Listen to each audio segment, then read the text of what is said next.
Shalom. Sudah lama tak jumpa ya. Puji Tuhan kita boleh berjumpa lagi sekali dalam ibadah hari ini. Okey. Renungan kita malam ini masih lagi dalam pengharapan. Mengapa saya teruskan lagi dalam tema pengharapan? Pastor minggu lepas telah mengajar kita tentang pengharapan. Sebagai tabiat cikgu suka bagi kuis kan? Okay. Bolehkah saya tanya, antara kita siapa yang boleh ingat lagi apakah tema yang dikongsikan oleh Pastor Sigal minggu lepas?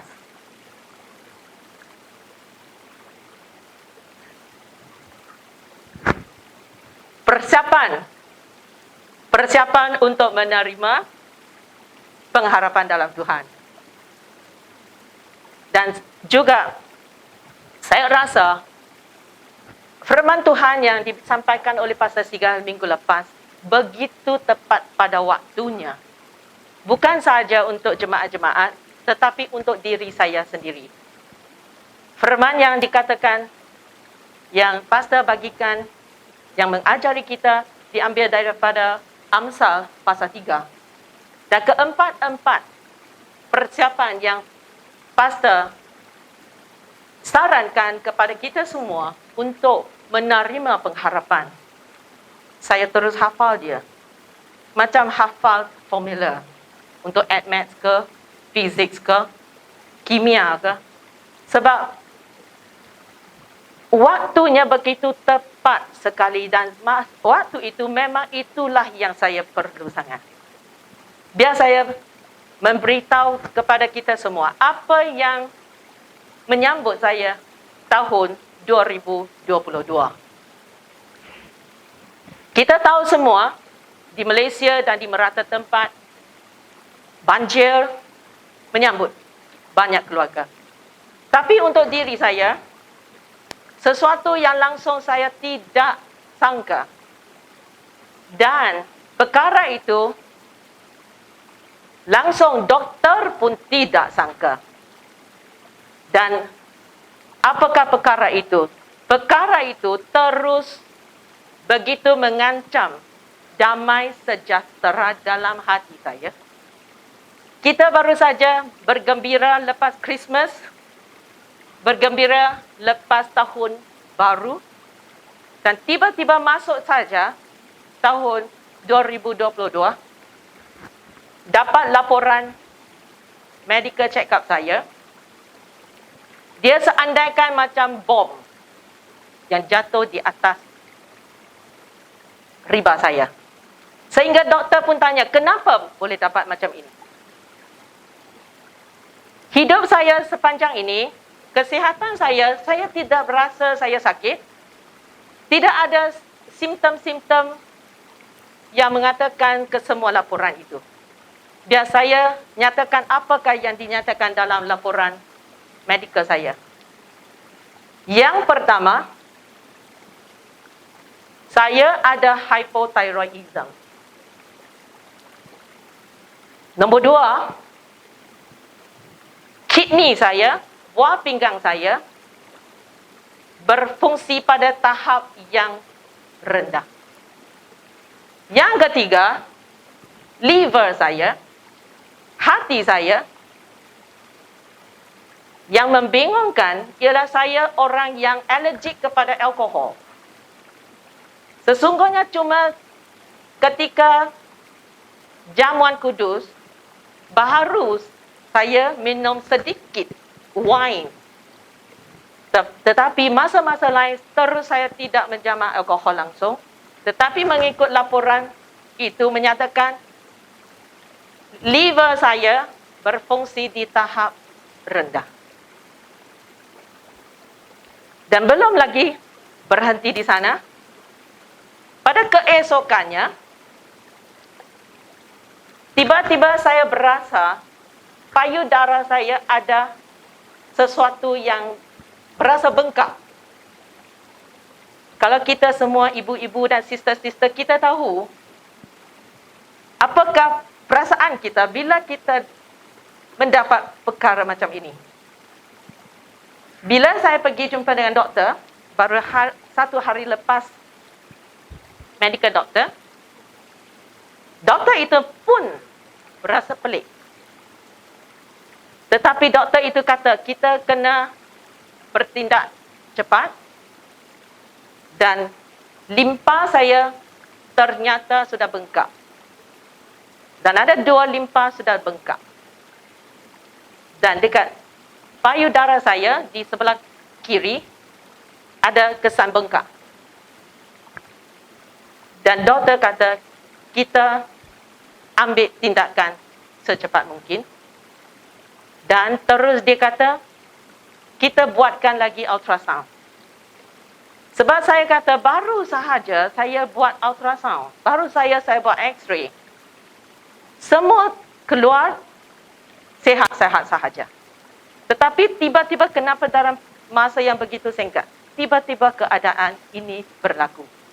Doktor tidak dapat menjawab dan terus dia kata, kita siasat sahaja. Pada waktu itu, sebagai seorang ibu, isteri, orang yang masih muda lagi, dan juga pada waktu itu, saya banyak keluar masuk daripada ICU kerana suami kawan baik saya juga tiba-tiba mendapat sesuatu yang sangat mengejutkan walaupun umurnya masih muda dan keadaannya masih sihat dan boleh memandu kereta lagi, tetapi tiba-tiba timbul tanda-tanda ceret-beret dan tiba-tiba bila dimasukkan ke dalam hospital, doktor mengatakan bahawa kesemua fungsi dia sudah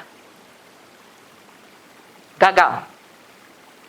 Pada masa itu, fungsi kidney dia sudah rosak, dia punya hati sudah rosak, dia punya paru-paru dapat jangkitan. Dan pada waktu yang sama, tiba-tiba saya dapat laporan yang menyatakan buah pinggang saya dan juga hati saya seakan-akan keadaan dia. Saya punya perasaan pada waktu itu, kiranya tidak ada pengharapan dalam Bapa dan juga jaminan dalam Roh Kudus. Saya tahu perangai saya akan jadi panik, saya akan jadi cemas, hilang selera untuk makan, memang terus saya tak boleh tidur. Sehingga doktor yang sentiasa merawat saya, dia tahu perangai saya. Dia kata, you akan cemas. Jadi saya tak nak bagi tahu banyak sangat. Sebab saya minta istilah-istilah dia. Sebab saya kata, boleh bagi istilah-istilah, 4 istilah-istilah tu. Sebab dia perkataan saintifik. Jadi saya kata, boleh tuliskan istilah itu bagi saya. Dan doktor itu kata, tak nak. Sebab saya tahu perangai engkau, kiranya saya bagi semua nama ini, engkau akan gugup, engkau akan jadi semakin lagi cemas. Tetapi saya puji Tuhan, dan berdasarkan pengalaman saya pada waktu itu, dan ditolong oleh firman yang telah dibagi oleh Pastor Siga, walau apa berlaku, tetap setia. Nombor 2, walaupun faham tak faham, mengapakah perkara-perkara berlaku ke atas diri kita, tetap percaya kepada Tuhan. Nombor yang ketiga, yang Reverend bagi kepada kita, begitu tepat pada waktunya untuk saya, janganlah menganggapkan diri kita bijak. Sebab bagi tabiat saya yang lalu, saya akan terus menganalisa keadaan saya dan apa yang bakal berlaku, kenapa berlaku, banyak. Sebab saya menganggap saya bijak. Tetapi bila firman itu datang kepada saya terus tarik handbrake. tidak menganggap saya bijak. Saya ambil saja firman Tuhan. Apa yang Tuhan janjikan, itulah yang saya ikut. Dan nombor keempat, yang terakhir yang Reverend bagi tahu kepada kita, muliakan Tuhan dengan harta kita. Harta keuangan atau harta tenaga dan masa kita. Dan masa itu, terus saya mengikut sahaja. Faham tak faham, takut tak takut, saya tolakkan sebelah. Tindakan untuk membuat siasatan terus kita buat. Jukang, tolong saya membuat appointment dengan satu persatu. Dan layan Tuhan diteruskan. Sehingga ada orang Korea yang saya sentiasa ajar, anaknya dan juga ibu dia. Saya berkata dengan dia, satu perkara yang kita perlu menghindari ialah janganlah takut. Cuma dua perkataan. Fear not. Dia tanya saya, kamu tak takut ke? Saya kata, kalau dari segi manusia, bukan saja saya takut. Panik terus. Tetapi, kerana pengharapan yang kita ada dalam Tuhan, sememangnya tidak mengecewakan. Kerana itulah, saya ingin berkongsi dengan kita semua. Kerana ini adalah sesuatu yang begitu penting, terutamanya kita semua yang ada anak-anak kecil. Pastor Sigas telah berkongsi, dia tanya David, tahun ni kamu tingkatan berapa? Dia kata tingkatan 3. Tapi berapa banyak yang telah kamu belajar daripada tingkatan 2? Langsung tidak ada jaminan. Dan juga begitu banyak jenis virus tiba-tiba keluar. Kita tidak tahu lagi ada berapa variasi yang akan keluar lagi. Dalam keadaan yang begitu tidak menentu, walaupun kita mengalami hidup, mengamalkan hidup yang sihat seperti saya tidak minum alkohol, tetapi kenapa hati saya macam itu? Dan biar saya singkatkan semua dan memberi booster kepada kita semua. Kenapa saya kata booster? Sebab saya menganggap apa yang disarankan oleh pastor minggu lepas itu bagaikan vaksin. Dos vaksin. Sana ada 4 dos vaksin untuk memberi ketahanan dan kekuatan kita untuk menandingi ancaman yang bakal merampas damai sejahtera dalam diri kita, yang bakal membawa kecelakaan kepada kita, dan dengan juga ancaman untuk memendekkan lagi hari-hari kita, sehingga kita seolah-olah menjadi orang yang tidak ada harapan. Pada penghujungnya, semalam, semalam? Okay. Saya dapat report untuk ultrasound saya, supaya untuk breast saya. Sesuatu pekerjaan Tuhan yang dahsyat luar biasa. Lebih dahsyat dan luar biasa daripada ancaman musuh kita. Langsung tidak ada tanda-tanda. Amen. Amen. Mari kita beri tepukan kepada Tuhan. Itu adalah satu kenyataan yang untuk diri saya, bukannya orang yang sangat-sangat bijak, tetapi kita mengandalkan kepada Tuhan dan kita serahkanlah hidup kita.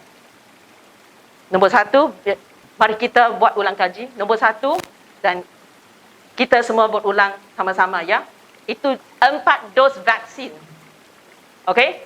Dos pertama, tetap setia kepada Tuhan. Silakan kita berulang dan cakap bersama-sama. 1, 2, 3. Tetap setia kepada Tuhan. Dos kedua, tetap percaya kepada Tuhan. 1, 2, 3. Dos ketiga, janganlah anggap diri kita bijak. 1, 2, 3. Dos keempat, muliakanlah Tuhan dengan harta kita. 1, 2, 3. Amin. Dan saya anggap apa yang akan disampaikan sekarang diibaratkan sebagai booster yang saya nyatakan dalam satu ayat. Dalam satu ayat sahaja. Kiranya kita semua tak boleh ingat apa yang akan saya cakapkan seterusnya. Cuma hafalkan ke 7 perkataan ini sahaja. Ini adalah dos booster kita.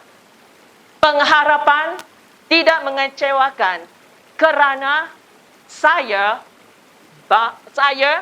anak bapa. Mari kita berulang sama-sama. 1, 2, 3.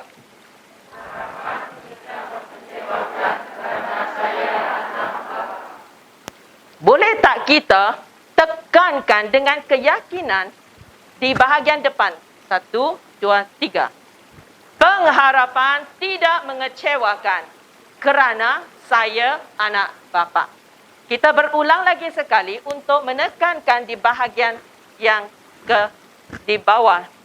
Saya anak bapa. 1, 2, 3.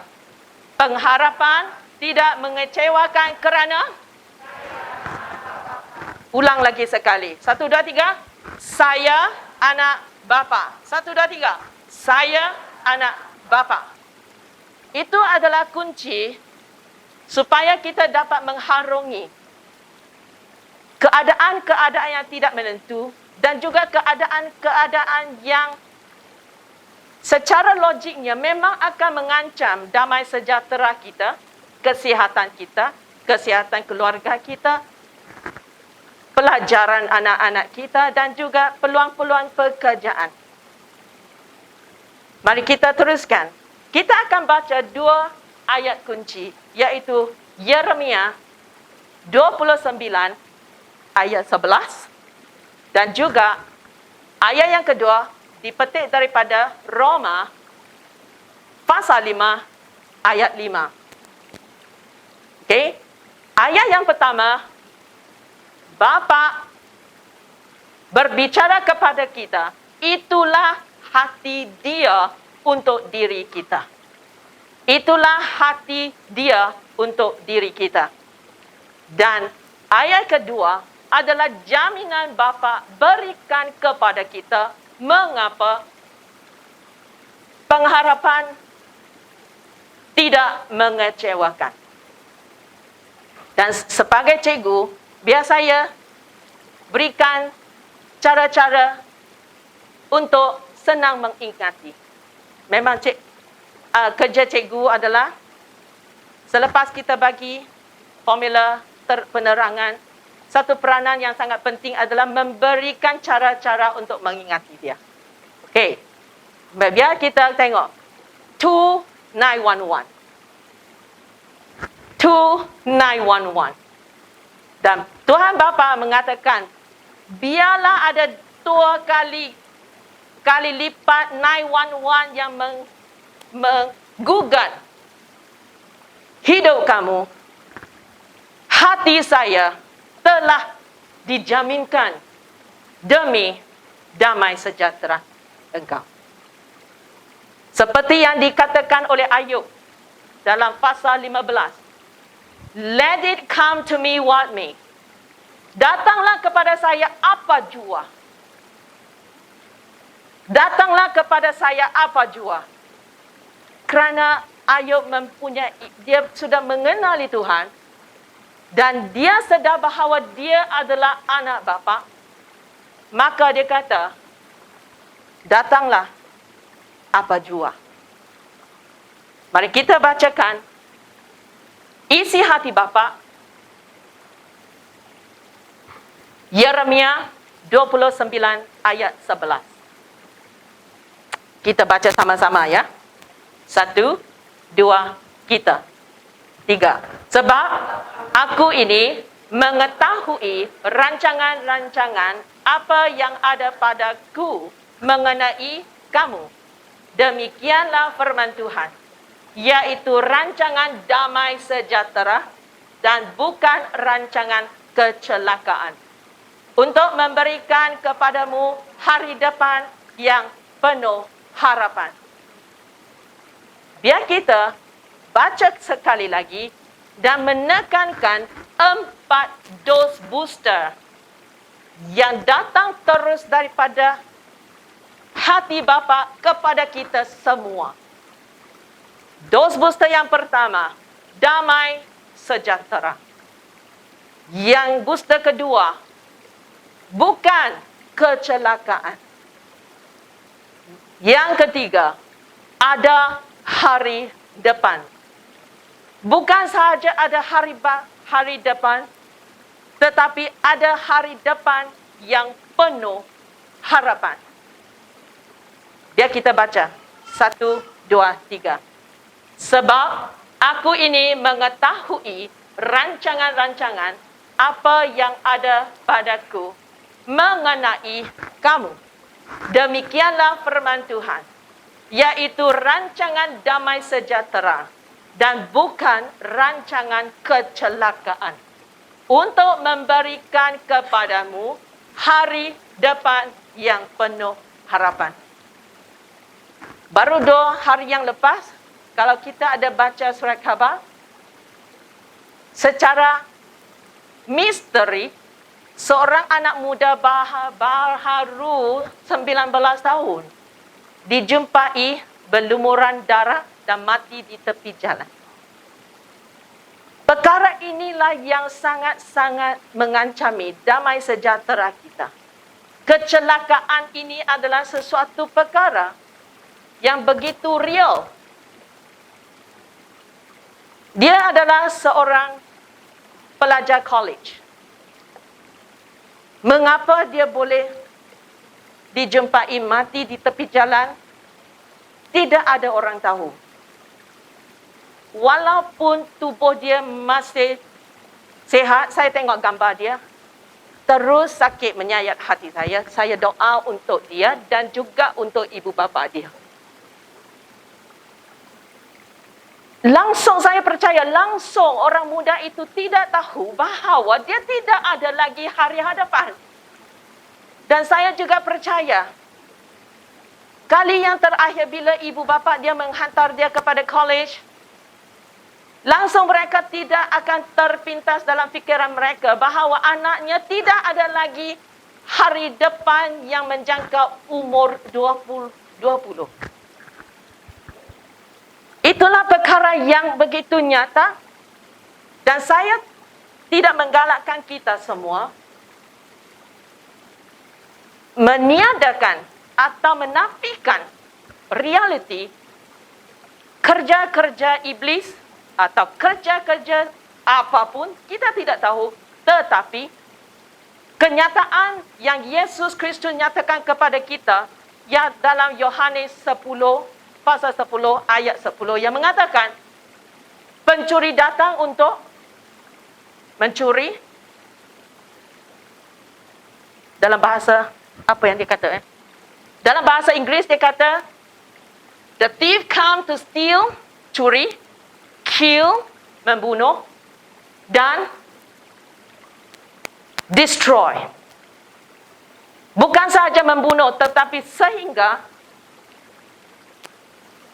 kenyataan curi secara diam-diam kan.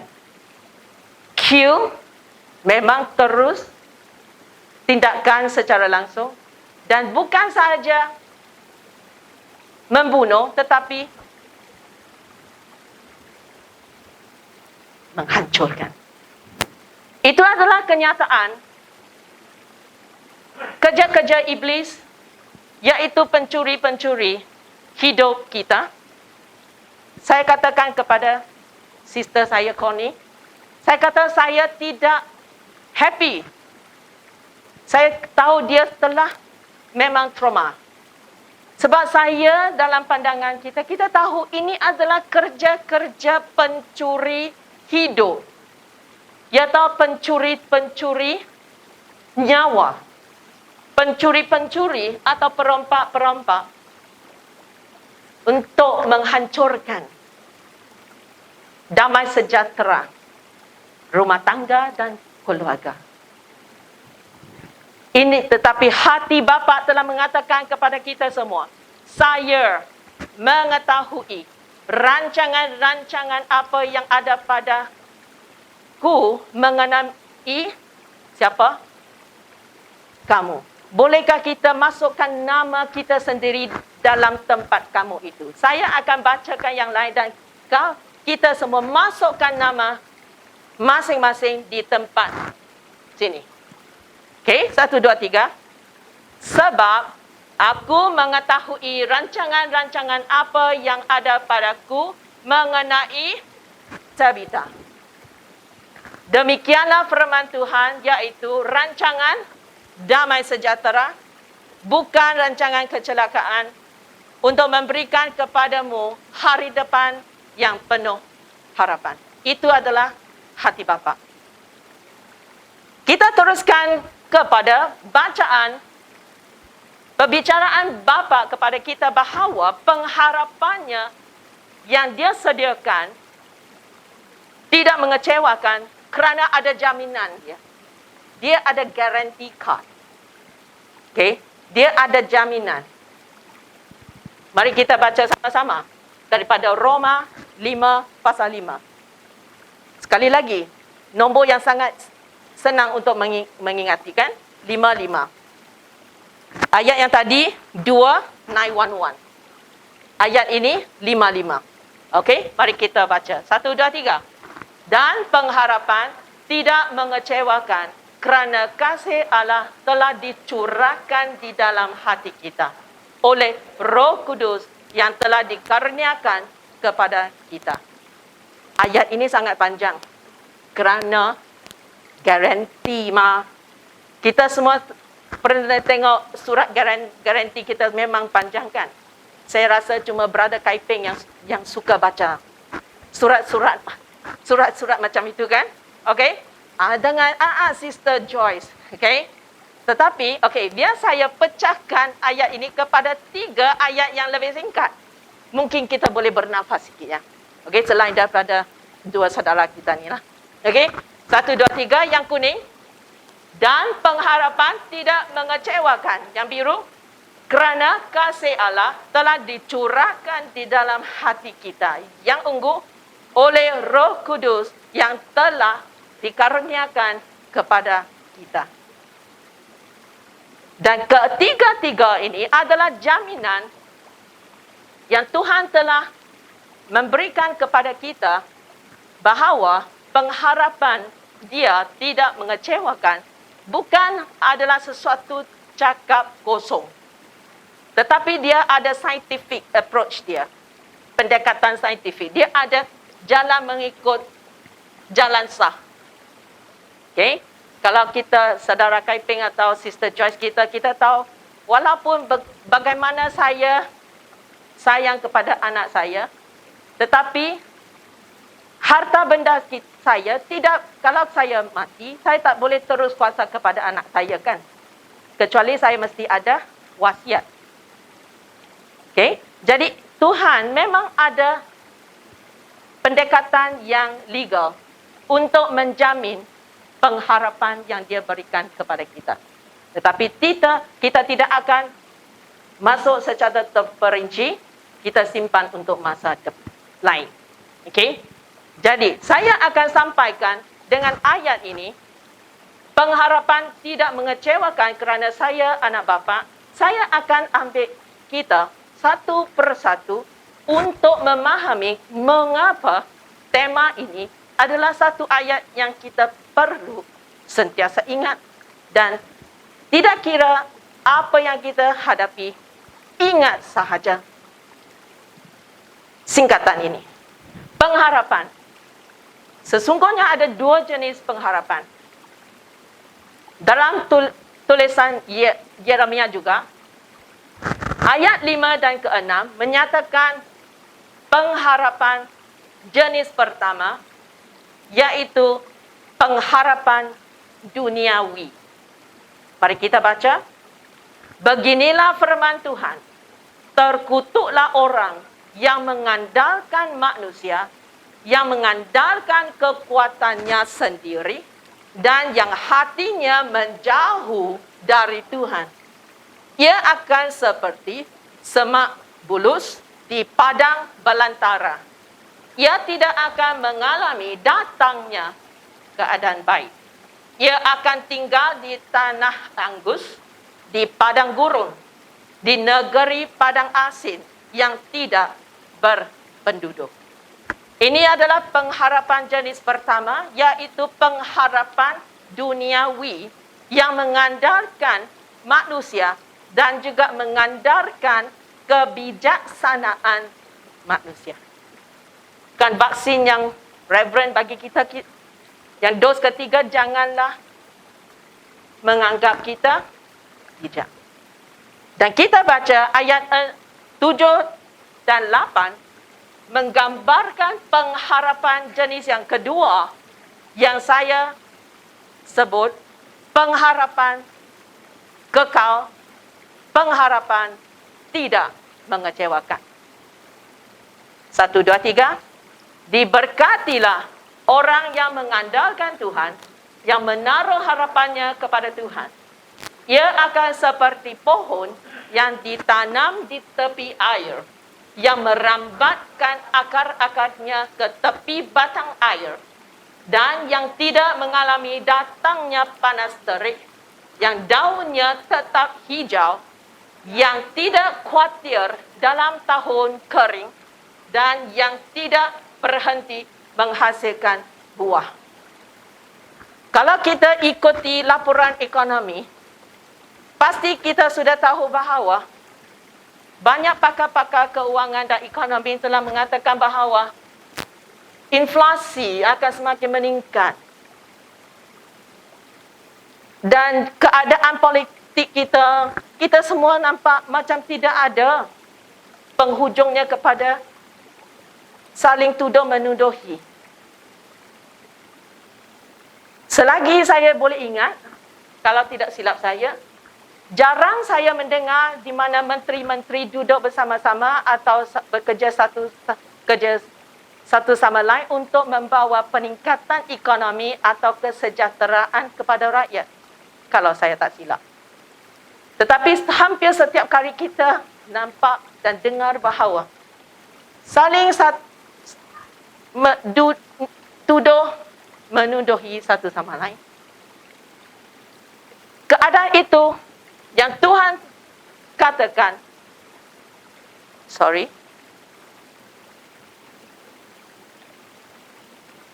itulah panas terik dalam tahun kering. Walaupun dalam keadaan yang mencabarkan, dalam pengharapan Tuhan, Tuhan telah mengatakan bahawa anak bapa atau orang yang percaya bagaikan pohon yang ditanam di tepi air, yang merambatkan akar-akarnya ke tepi batang air dan tidak mengalami walaupun panas terik, not experience drought. Macam Ayub yang kata, come what may, datanglah panas terik, saya tidak mengalaminya. Dan juga daunnya tetap hijau, tidak kira musim macam mana. Kalau kita tahu bahawa penulisan Yeremia adalah Yeremia pada masa itu dia diam di satu kawasan yang ada 4 musim. Yeremia tinggal di Middle East. Di sana ada 4 musim. Ada masanya musim luruh, musim sejuk. Kalau Yeremia tinggal di Malaysia, boleh senang sikit kita faham bahawa daunnya tetap hijau.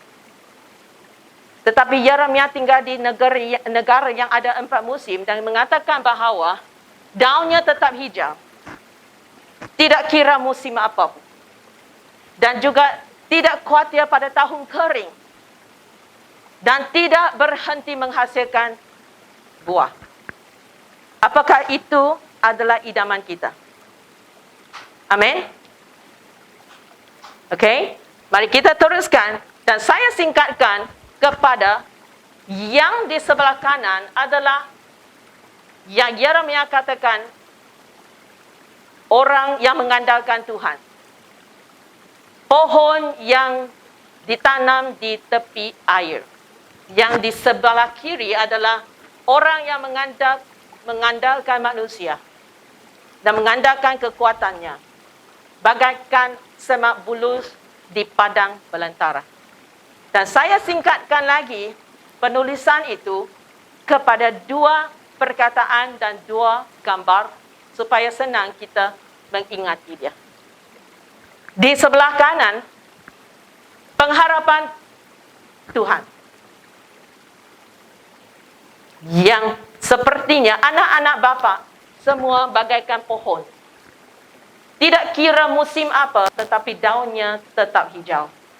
Tidak kira musim apa jua, tidak berhenti menghasilkan buah. Dan di sebelah kiri adalah ibarat pengharapan duniawi yang mengandalkan manusia dan teknologi,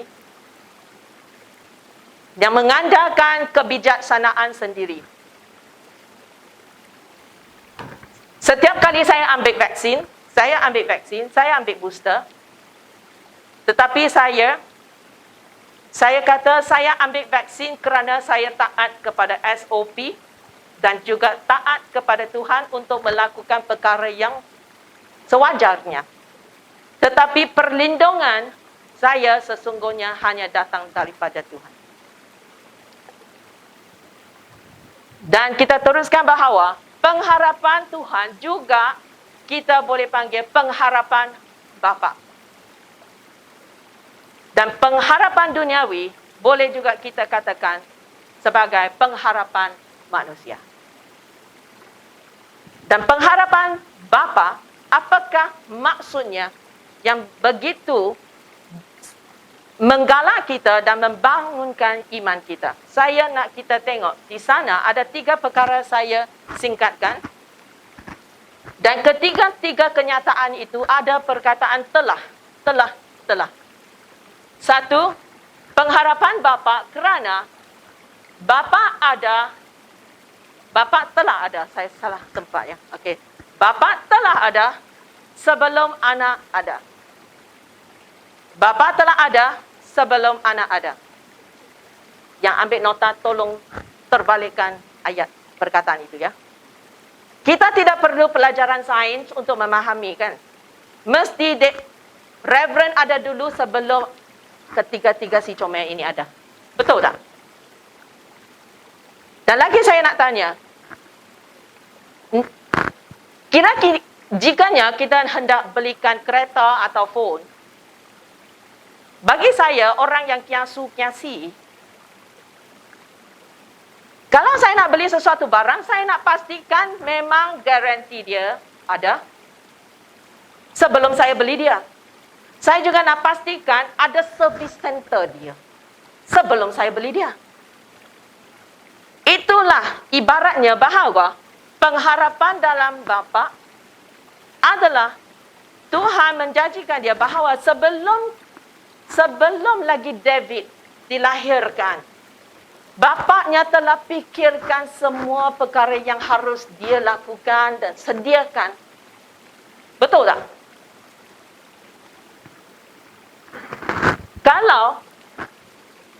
Kalau saya nak beli satu telefon dan bila ada masalah dan saya telefon company dia, baru dia kata, okey tunggu ya.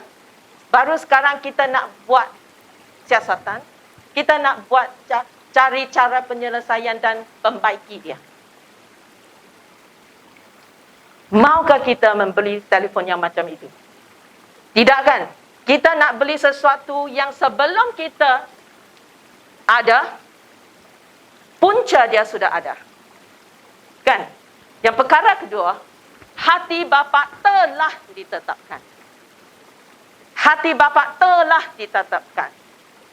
Pengharapan duniawi atau pengharapan manusia kadang-kadang bergantung kepada kebaikan kita. Yang tadi lagu yang Sister Sally nyanyikan. Tidak kerana kebaikanku.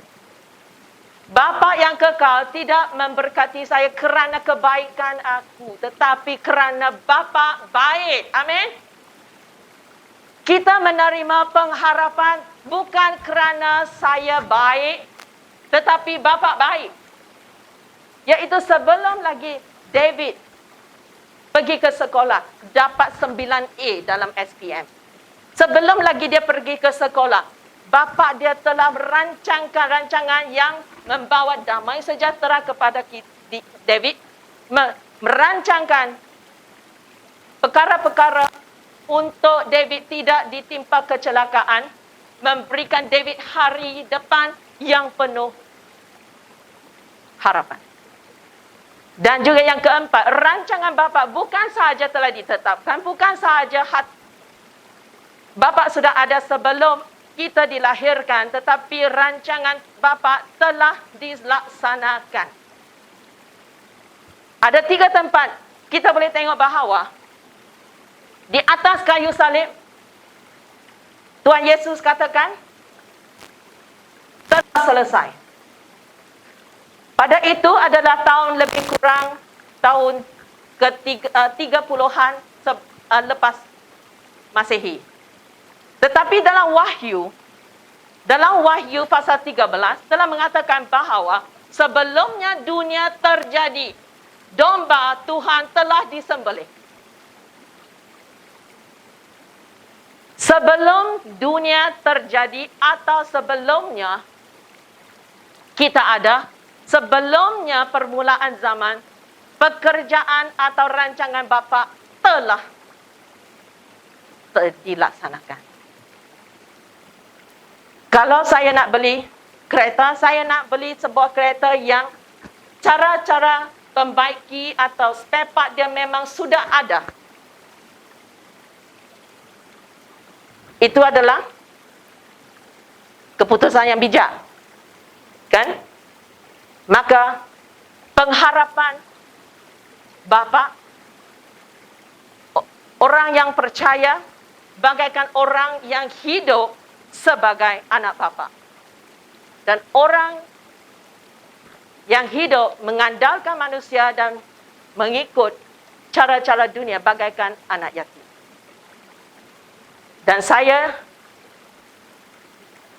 masa tidak mengizinkan, saya akan skip 2-3 slide. Pengharapan, jaminan Tuhan Bapa yang berikan kepada kita dalam ayat ini adalah ketiga-tiga Tuhan Trinitas telah bekerja bersama-sama dan juga mereka bekerja bersama-sama untuk kita. Tuhan bukan cakap kosong, tetapi dia sebelumnya kita dilahirkan, sebelumnya dunia terjadi, sebelumnya COVID-19, sebelumnya inflasi. Tuhan, Anak, Tuhan Bapa dan Roh Kudus telah melaksanakan rancangan demi damai sejahtera kita, demi tidak ada kecelakaan untuk kita, demi ada hari depan, demi ada hari depan yang penuh harapan. Telah siap dilakukan. Dan puncanya, mari kita tengok di manakah jaminan punca pengharapan yang tidak mengecewakan. Kasih Allah. Bukan mengandalkan berapa baiknya saya. Bukan mengandalkan berapa banyak A yang saya dapat dalam peperiksaan. Bukannya berapa tingginya jawatan saya dalam company. Tetapi punca pengharapan yang tidak mengecewakan dipuncakan dan didasarkan di atas kasih Bapa. Hendak membawa ingatan kepada kita semua dengan perkataan anak, mengingatkan kita, renungkan diri kita, adakah kita seorang anak yatim hidup dalam dunia ini, atau adakah kita anak Bapa? Dan kita teruskan, apakah maksud Bapa itu? Bapa adalah bermaksudnya Bapa yang kekal. Ini bukan Bapa secara Bapa seperti manusia. Contohnya saya seorang ibu, walaupun berapa banyak atau mendalaminya saya mengasihi anak saya, tetapi saya kena menerima kenyataan pada satu hari saya akan meninggalkan anak saya. Betul tak? Tetapi perkara ini telah ditiadakan dengan kenyataan bahawa Bapa kita adalah Bapa yang kekal. Dan kita baca dalam tulisan Yakobus, setiap pemberian yang baik dan setiap anugerah yang sempurna datangnya dari atas, diturunkan dari Bapa segala terang. Maka Bapa yang kekal bukan saja bercakap saya Bapa yang kekal, tetapi dia secara beraksi melakukan perbuatannya sebagai sumber setiap yang baik dan setiap yang sempurna untuk kita. Dan berapa banyak kali dalam tulisan Alkitab menyatakan siapa yang takut akan Tuhan tidak akan kekurangan apa yang baik. Amin. Dan Mazmur 23, Tuhan adalah gembala aku tidak kekurangan. Dan lagi, Bapa yang kekal bermaksudnya, dia Bapa yang tidak berubah-ubah. Saya pernah tengok ada seorang bapa yang kata kepada saya, kalau anak saya dapat 5A, saya akan bagi dia sekian-sekian. Kalau dia dapat macam ini, saya akan buat macam ini. Kalau dia dapat keputusan yang sekian macam mana, kalau tidak ada A, dia akan hilang duit saku dia. Tetapi kita puji kepada Tuhan Bapa kekal kita, dia tidak berubah-ubah. Tulisan Yakobus telah mengatakan padanya tidak ada perubahan atau bayangan kerana pertukaran. Kita boleh relax, mengandari dia kerana dia tidak berubah-ubah. Cuba kita mengandari dinding yang berubah-ubah. Cuba tengok. Bukan sahaja mungkin saya akan mula bertenggo kan. Kiranya dinding ini tegap dan tidak berubah posisinya, baru saya boleh mengandar dengan relax. Bapa yang kekal adalah pribadi Tuhan Bapa yang benar dan tidak berubah-ubah. Dan rancangan dia, rancangan damai sejahtera kita tidak berubah. Rancangan supaya kita tidak ada kecelakaan tidak berubah. Rancangan Bapa yang kekal supaya kita dapat hidup yang ada hari depan, yang penuh harapan, tidak berubah-ubah. Dan iaitu walaupun waktu kita muda, Tuhan Bapa dan kasih-Nya tidak berubah. Dia tidak berubah dengan tempat. Tempat dari segi tempat geografi, kiranya saya di Kuantan, kiranya saya di Sarawak, kiranya saya di Indon, di mana saya ada, Tuhan Bapa kasih-Nya tidak berubah-ubah. Tidak kira di mana tempat jawatan saya atau kedudukan keuangan saya. Tidak ada satu tempat yang dapat memisahkan kita daripada kasih Bapa. Amin. Dan juga Bapa yang kekal telah mengatakan kita bahawa rencana dan will dia tidak berubah-ubah. Kalau saya membuat wasiat, mungkin saya akan bertukar-tukar. Bila Joseph anak baik, saya bagi dia banyak. Bila dia sudah jahat, Sister Joyce, saya nak jumpa, saya nak ubah wasiat saya. Tetapi kita tahu Bapa kekal kita tidak berubah-ubah. Kita sampai kepada di sini, anak. Siapakah saya? Siapakah saya yang dinyatakan di sini? Adakah ia melingkupi setiap manusia di dunia ini? Ya, ia melingkupi manusia. Tetapi, apabila tengok di sekeliling kita, kita semua datang daripada Adam dan Hawa, ciptaan Tuhan. Dan tetapi kerana dosa, talian kita dengan Allah Bapa telah terputus. Tetapi puji Tuhan melalui Tuhan Yesus, damai semula pertalian ini telah dijadikan mungkin melalui Tuhan Yesus. Kita diberi peluang untuk mengalami kelahiran kembali. Born again. Dan saya yang di sini adalah merujukkan kepada mereka yang telah mengambil keputusan untuk menetapkan iman dalam Tuhan Yesus dan menerima Tuhan Yesus sebagai Tuhan dan Juru Selamat, dan sepanjang hidup mereka mengandalkan kepada Tuhan dan mentaati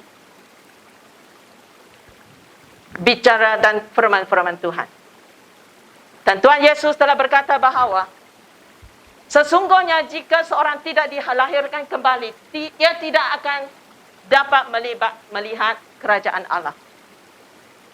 Aku berkata kepadamu, sesungguhnya jika seorang tidak dilahirkan dari air dan roh, ia tidak dapat masuk ke dalam kerajaan Allah. Ini adalah seruan yang saya mohon kepada kita semua. Renungkan kepada pribadi kita. Kita semua, kiranya kita dapat duduk di sini, 100% jaminnya kita telah dilahirkan melalui air. Kita semua telah lahir dari segi jasmania. Tetapi saya ingin memohon kita semua, adakah kita semua telah dilahirkan melalui Roh Kudus? Dan saya ingin sampaikan slide ini. Saya mohon dengan kasih Tuhan Allah Bapa, janganlah ada sesiapa di antara kita yang terlepas berkat ini.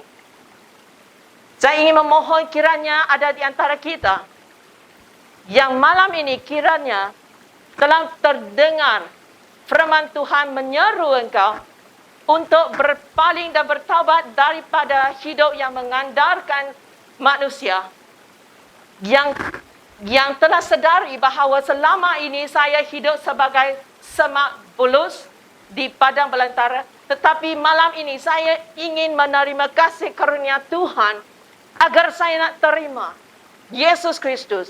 Saya nak mendirikan iman saya dalam Yesus Kristus, dan saya ingin dilahirkan semula sebagai anak Bapa, agar saya boleh menjadi seorang hidup di dunia ini dan selama-lamanya sebagai pohon yang ditanam di tepi air. Kerana Tuhan Yesus telah berkata bahawa terpujilah Allah Bapa Tuhan kita, Yesus Kristus, yang kerana rahmatnya yang besar, mercy, by His great mercy, rahmatnya telah melahirkan kita kembali oleh kebangkitan Yesus Kristus dari antara orang mati kepada suatu hidup yang, sama-sama kita katakan, penuh pengharapan. Saya percaya keadaan payudara saya berkata kepada Tuhan, bila saya doa, bila kamu dengar mungkin kamu akan berasa pelik sikit. Saya katakan, payudara Yesus tak ada kanser lah. Okay? Dalam tubuh badan Yesus tidak ada benda-benda yang mengancam dan memendekkan hidup kita. Dan itu adalah kesan kebangkitan dari orang mati. Dan kita semua, saudara-saudara yang dikasihi, dalam kita semua yang telah dilahirkan semula, sesungguhnya Roh Kudus telah didepositkan ke dalam kita. Dan selagi Roh Kudus ada dalam kita, hidup yang penuh dengan kuasa kebangkitan dari hidup ada bersama kita dan bekerja mengikut rencana Tuhan. Yaitu 4 perkara: damai sejahtera, tiada kecelakaan, hidup yang ada hari depan, dan hari depan yang penuh harapan. Jadi kira ada di antara kita yang ingin menerima Tuhan, engkau boleh angkatkan tangan. Kiranya rasa segan, ikut bersama saya untuk mengatakan doa ini. Dan selepas ini saya ingin meminta Pastor Sigar, Reverend Sigar, untuk doakan untuk di antara kita yang ada orang yang tersayang yang terlantar di ICU atau di ward hospital. Kerana kita percaya bahawa pengharapan tidak mengecewakan kerana kita adalah anak Tuhan. Mari kita kepada mereka yang ingin memindah daripada semak bulus menjadi pohon, kita doa sama-sama. Saya minta ke semua saudara ikut juga sama-sama, ya. Okay, mari kita berdoa. Tuhan Yesus, saya berterima kasih kerana Engkau disalibkan di atas kayu salib. Darah-Mu, darah domba, dicucurkan untuk menyucikan saya daripada dosa-dosa, kesombongan saya, pelanggaran saya. Dan saya mengucap syukur kerana saya diberi peluang untuk dilahirkan semula. Dan Tuhan Bapa,